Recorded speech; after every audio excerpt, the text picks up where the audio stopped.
హైదరాబాద్ విజయవాడ జాతీయ రహదారిపై ఓ 108 అంబులెన్స్ హల్చల్ చేసింది. సినీ ఫక్కీలో అంబులెన్స్ హైదరాబాద్ విజయవాడ జాతీయ రహదారిపై భయానక వాతావరణాన్ని సృష్టించింది. వేగంగా అంబులెన్స్ ను వెంటాడుతూ తెలంగాణ పోలీసులు అచ్చం సినిమాలోని చేజింగ్ సీన్ ని తలపించే విధంగా ఉంది. ఎట్టకేలకు 108 అంబులెన్స్ ను పోలీసులు చేజ్ చేశారు.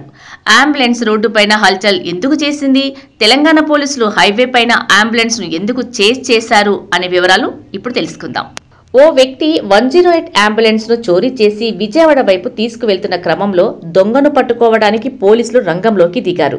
హైదరాబాద్లోని హైత్ నగర్లో 108 వాహనాన్ని చోరీ చేసి ఖమ్మం మీదుగా విజయవాడకు తీసుకువెళ్తున్న దొంగను పట్టుకోవడానికి వెంబడించిన పోలీసులు హైత్ నగర్ పోలీస్ స్టేషన్ నుండి మొదలు పెడితే నకరేకల్ పోలీస్ స్టేషన్ వరకు ఆ అంబులెన్స్ ను ఆపడానికి నానా ఇబ్బందులు పడ్డారు.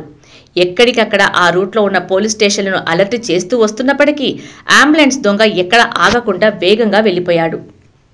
చిట్యాల వద్ద అంబులెన్స్ ను ఆపడానికి ప్రయత్నించిన ఎస్ఐ జాన్ రెడ్డిని ఢీకొట్టి మరీ ఆ దొంగ వాహనంతో రగ్గిన దూసుకుపోయాడు. ఆ తర్వాత కొల్లపహాడ్ టోల్గేట్ వద్ద టోల్గేట్ ను ఢీకొట్టి మరీ అంబులెన్స్ దొంగ పారిపోయాడు. ఇక ఎట్టకేలకు పోలీసులు రోడ్డుకు అడ్డంగా లారీలను పెట్టి టేకుమట్ల స్టేజీ వద్ద అంబులెన్స్ తో పారిపోతున్న దొంగను పట్టుకున్నారు. కేతపల్లి ఎస్ఐ శివతేజ అంబులెన్స్ దొంగను పట్టుకొని పోలీస్ స్టేషన్ కు తరలించారు. దీంతో 108 సిబ్బంది ఇటు పోలీసులు ఊపిరి తీసుకున్నారు.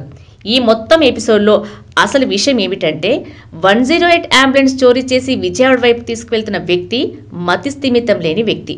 ఇతను గతంలో కూడా ఇదే విధంగా అంబులెన్స్ ను చోరీ చేసి తీసుకెళ్లాడు. అయితే ఈ ఘటనలో హైవేపై ప్రయాణిస్తున్న మిగిలిన వాహనాలకు ఎలాంటి ఇబ్బందులు కలగకపోవడం ఆనందించే విషయం. ఇక మొత్తానికి సినిమా స్టైల్లో జరిగిన ఈ చేజింగ్ రాష్ట్రంలో ఆసక్తిని రేకెత్తిస్తుంది.